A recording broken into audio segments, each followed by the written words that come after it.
শহীদ স্মরণে জলপাইগুড়ি স্বরাষ্ট্র প্রতিমন্ত্রী নিশীথ প্রামাণিক উত্তরকন্যা অভিযানে যারা শহীদ হয়েছেন তাদের বাড়িতে পৌঁছে দেখা করলেন তিনি। উত্তরবঙ্গের ভূমিপুত্র উত্তরবঙ্গবাসীর জন্য খেলাধুলার বিষয় দেখবেন, বিভিন্ন রকমের গেমস চালু করবেন এমন কথা বললেন। বিভিন্ন জায়গায় তাকে বাধাপ্রাপ্ত হতে হয়েছে এ কথাও শোনা যায় তার মুখে। বর্তমান সরকারের পুলিশ জলপাইগুড়ি যেখানে অনুষ্ঠান করবেন সেই ভবনের মালিককেও আটকে রাখছে বলে সরকারকে তুলোধনা করেন নিশীথ প্রামাণিক। উত্তরবঙ্গের জন্য আগামীতে একগুচ্ছ প্রকল্প নিয়ে আসার কথা বলেন। যারা আফগানিস্তানে আটকে রয়েছেন তারা সুরক্ষিত ভারতে ফিরবে আশ্বাস দেন নিশীথ প্রামাণিক। के बाद देश के लिए आपका क्या मैसेज है?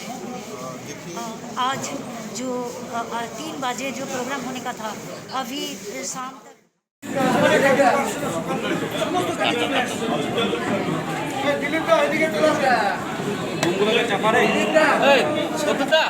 একটু চাপাবা কি বুম সরাবো? সাউন্ড যেগুলো না এগুলো সরানো আরে অর্ধেকের সাউন্ড নেই। সাউন্ড যেগুলো নেই দিদা সাউন্ড যেগুলো না এগুলো চাপা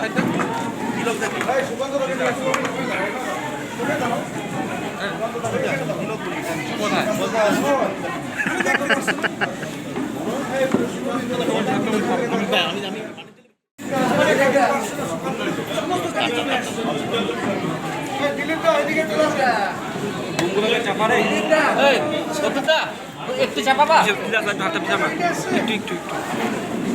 কি বুম সরাবো? সাউন্ড যেগুলো না এগুলো সরানো আরে অর্ধেকের সাউন্ড নেই। সাউন্ড যেগুলো নেই দিদা সাউন্ড যেগুলো না এগুলো চাপা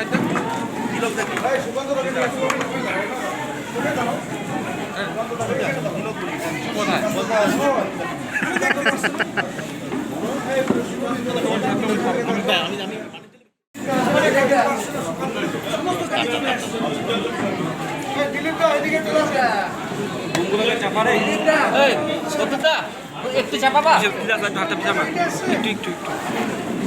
কি বুম সরাবো?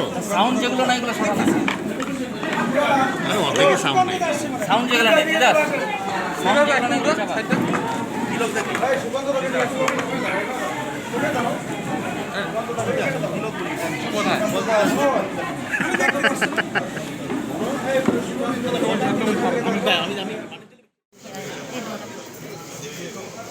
पहली बात तो ये है कि आदरणीय प्रधानमंत्री पहली बार राजवंशी समुदाय को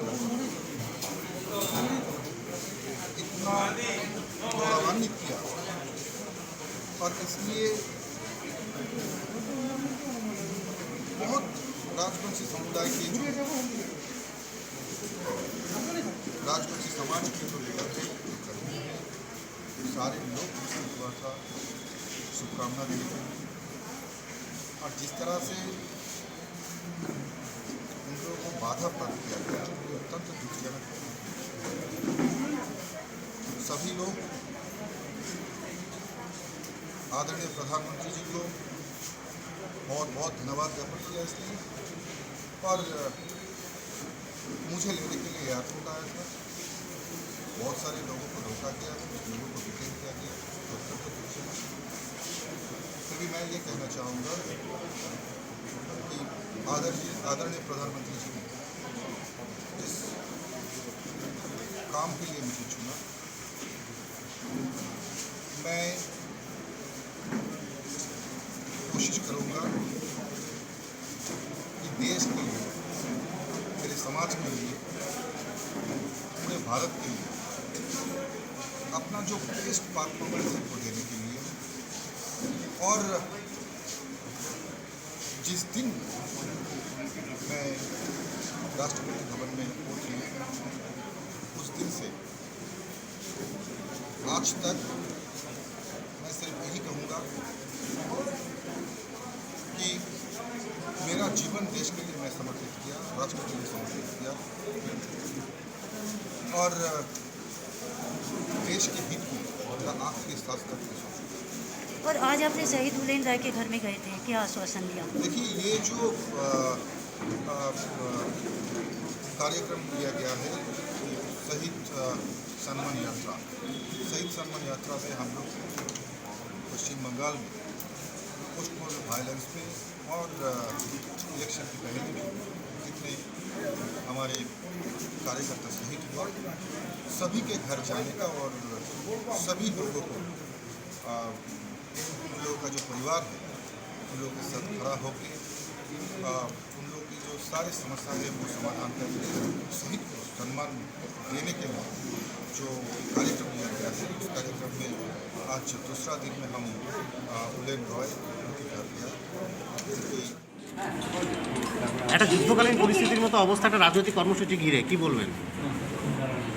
দেখুন, গত বিধানসভা নির্বাচনের পর থেকেই সারা পশ্চিমবঙ্গ জুড়ে যে পোস্ট পোল ভায়োলেন্স হচ্ছে, যেভাবে বিরোধী রাজনৈতিক দলগুলোর সঙ্গে শাসক রাজনৈতিক দল পশ্চিমবঙ্গে যে নির্মমতা দেখিয়েছে, যে নিষ্ঠুরতা দেখিয়েছে, যেভাবে মা বোনেদের সম্মানহানি হয়েছে, লুটতরাজ হয়েছে, এক্সটর্শন হয়েছে, এটা অত্যন্ত নিন্দনীয়। বহু রাজনৈতিক দলের কর্মীরা আক্রান্ত এবং সবচাইতে বেশি ভারতীয় জনতা পার্টির যারা কর্মী সমর্থক রয়েছে তাদের আক্রান্ত হতে হয়েছে।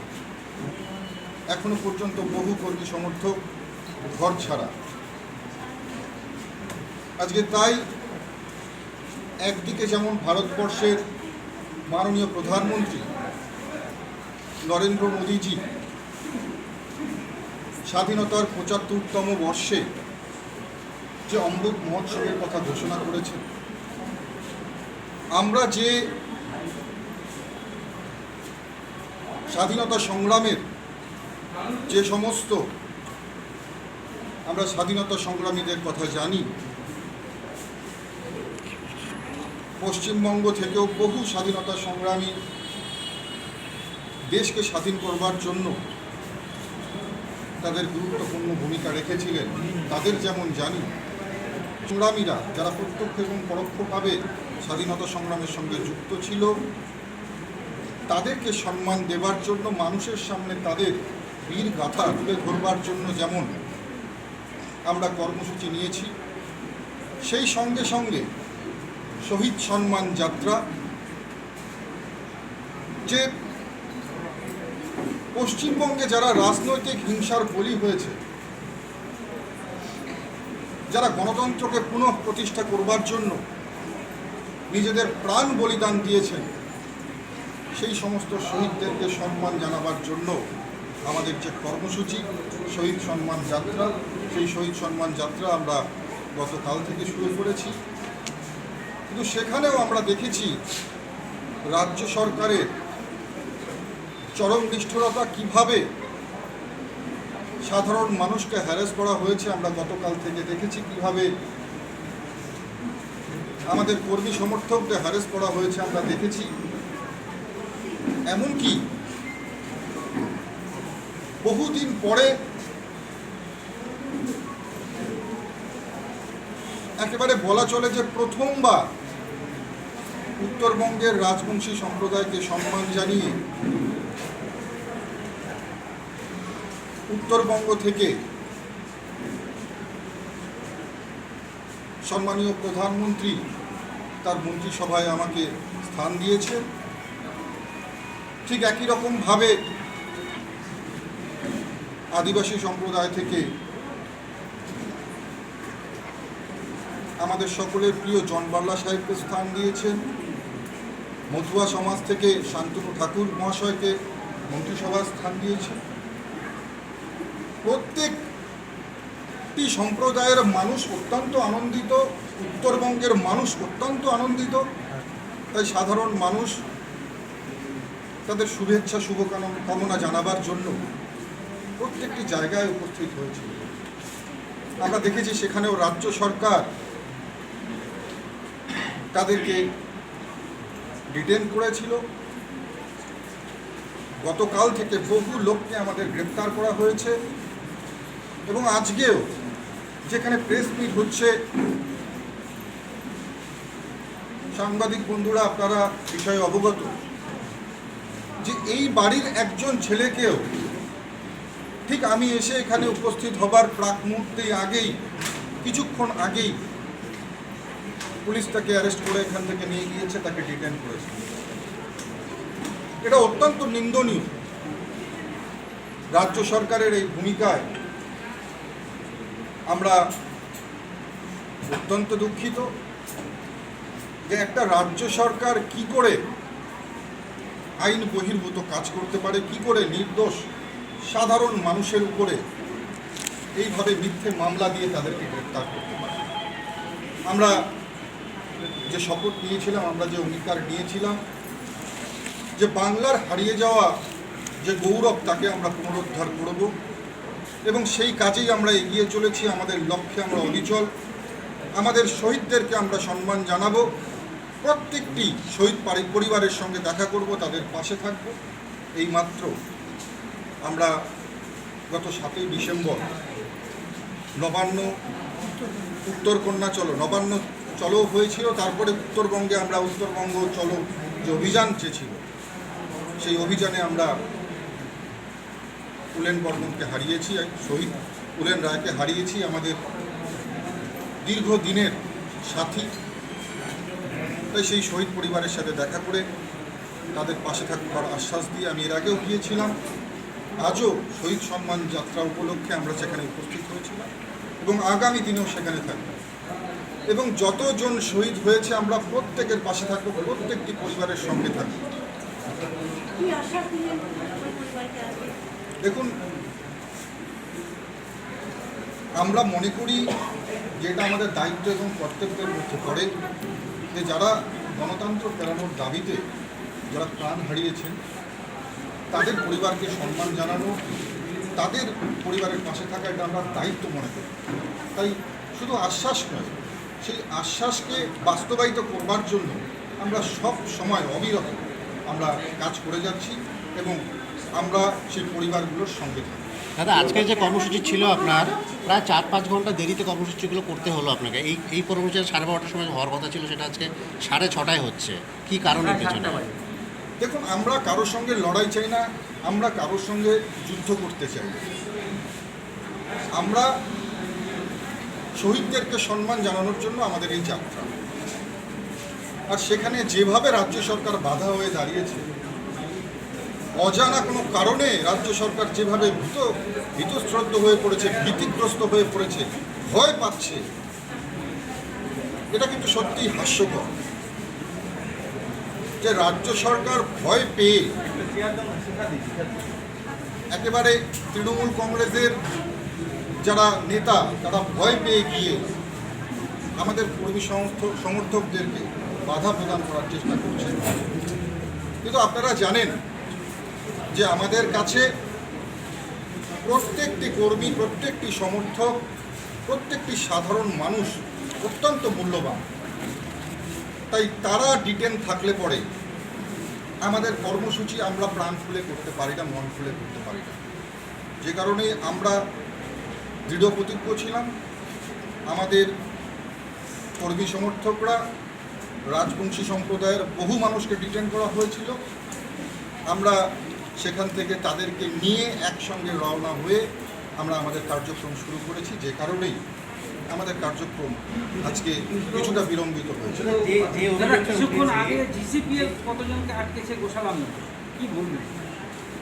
দেখুন,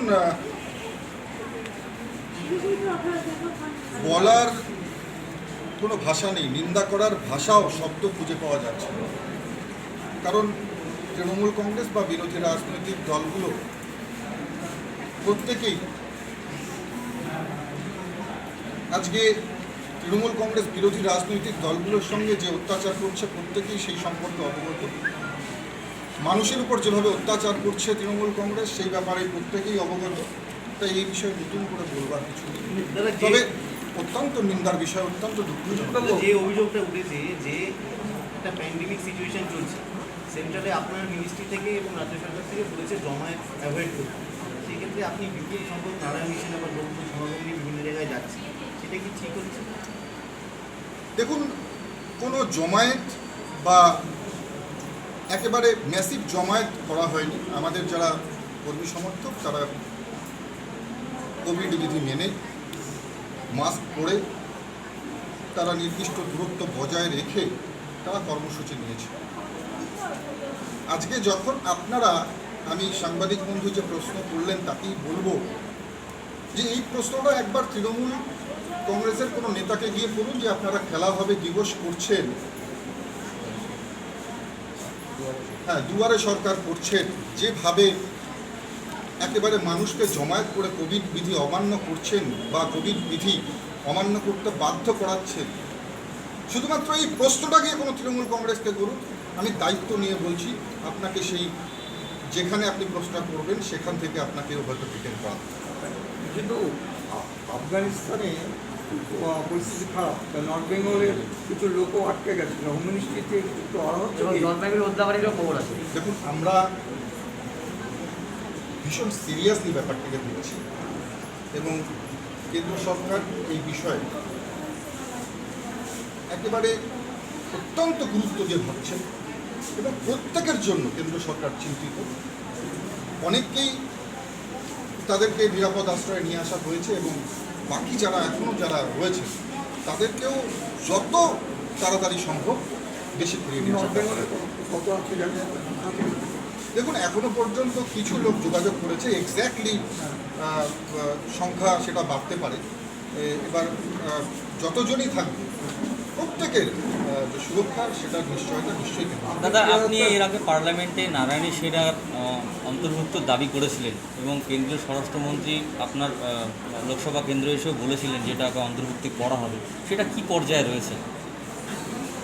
মাননীয় গৃহমন্ত্রী অমিত শাহজি যে কথা দেন সেই কথা রাখেন এবং নির্দিষ্ট সাংবিধানিক নিয়ম মেনে নিশ্চয়ই সঠিক সময়ে এর চিন্তা ভাবনা করেন। দাদা, আজকে আপনার আরও অনেকগুলো কর্মসূচি ছিল, সেগুলো কি বাতিল করেছেন নাকি সেগুলো হবে আজকে? দেখুন, আমরা আজকের বেশিরভাগ কর্মসূচি আমরা কমপ্লিট করেছি এবং বাকি যেগুলো আছে আমরা এখনও প্রায় 7টা বাজে, আমরা যতটা সময় সম্ভব আমরা চেষ্টা করবো যে যতগুলো কমপ্লিট করা যায় কার্যক্রম। সেটা বাদ থেকে যাবে কাল সকালে। শিলিগুড়ি থেকে জলপাইগুড়িতে আসতে খেলাধুলোর ব্যাপারে নর্থ বেঙ্গলে তো আর্চারিটা একটা ট্র্যাডিশনাল খেলা, আর তারপরে রাজবংশ সন্তান, উত্তরবঙ্গের ভূমিপুত্র, সারা ভারতবর্ষের অবশ্যই আমি ক্রীড়া প্রতিমন্ত্রী, সেই সঙ্গে সঙ্গে উত্তরবঙ্গের সন্তান। এই উত্তরবঙ্গের জন্য নিশ্চয়ই আমার বেশি আবেগ রয়েছে এবং আগামীতে এক গুচ্ছ প্রকল্প উত্তরবঙ্গে বাস্তবায়িত হবে খেলাধুলোর জগতে। উত্তরবঙ্গ যাতে আরও এগিয়ে যেতে পারে সেই জন্য উপযুক্ত যে সমস্ত ব্যবস্থা সেগুলো গ্রহণ করা হবে। আর্চারি থেকে শুরু করে টেবিল টেনিস থেকে শুরু করে একেবারে বলা যায় যে একটা খেলাধুলোর একটা হাব তৈরি করা হবে, স্পোর্টস হাব তৈরি করা হবে উত্তরবঙ্গকে। এবং উত্তরবঙ্গের আদিবাসী থেকে শুরু করে রাজবংশী থেকে শুরু করে যারা বিভিন্ন ভাষাভাষী, বিভিন্ন জাতি, বিভিন্ন সম্প্রদায়ের মানুষ রয়েছে, সেই প্রত্যেকটি সম্প্রদায়ের ছেলে মেয়েদেরকে যাতে ক্রীড়ার জগতে, খেলাধুলোর জগতে তারা বেশি বেশি করে নাম করতে পারে, তার জন্য যা উপযুক্ত ব্যবস্থা সেটা। দাদা, আজকে শিলিগুড়ি থেকে এই গুরুত্বপূর্ণ এই যে জলপাইগুড়িতে এলেন, কতবার কত জায়গায় বাধা? দেখুন, আমরা মনে করি প্রত্যেকটি বাধা, প্রত্যেকটি বিপত্তি আমাদের কাজ করার তাগিদকে আরও বাড়িয়ে দেয়। আমরা কোনো বাধাকেই বাধা মনে করি না। আমরা বলবো যে আমরা প্রত্যেকটি বাধা থেকেই আমরা শিক্ষা গ্রহণ করি, প্রত্যেকটি বাধা থেকেই আমরা নতুন কিছু শেখবার চেষ্টা করি এবং নিজেদের ধৈর্য, নিজেদের সংযম, নিজেদের লক্ষ্যকে অবিচল রেখে আমরা সবসময় গণতন্ত্র প্রতিষ্ঠা করবার জন্য, পুনঃ গণতন্ত্রকে প্রতিষ্ঠা করবার জন্য আমরা পশ্চিমবঙ্গে সবসময় কাজ করি। কোচবিহারের কাকাবাবুকে কি বার্তা দেবেন? বার্তা কি নর্থ বেঙ্গল জুড়ে সব জায়গায় হবে? হ্যাঁ, সব নর্থ বেঙ্গল না, পুরো পশ্চিমবঙ্গ। ঠিক আছে। নমস্কার, আমি উজ্জ্বল আর আপনারা দেখছেন নতুন বাংলা। নতুন বাংলা নিউজের নতুন পেজ এক্ষুনি লাইক ও ফলো করুন। আপনার এলাকার খবর এবার আপনার হাতের মুঠোয়। তাই এক্ষুনি নতুন বাংলা নিউজের নতুন পেজ লাইক ও ফলো করুন। আপনি কোথায় ইনভেস্ট করবেন, কেন করবেন বুঝতে পারছেন না তো? সঠিক গাইডলাইন পেতে আজই আসুন নদিয়ার চাকদাতে নিবেদিতা প্রাইভেট লিমিটেডে। Nivedita private limited marketing and distribution service, ঠিকানা কেসি দত্ত রোড, উত্তর ঘোষপাড়া, চাকদা, নদিয়া। দেরি না করে আজই আসুন নিবেদিতা প্রাইভেট লিমিটেডে আর পেয়ে যান আপনার সব সমস্যার সমাধান।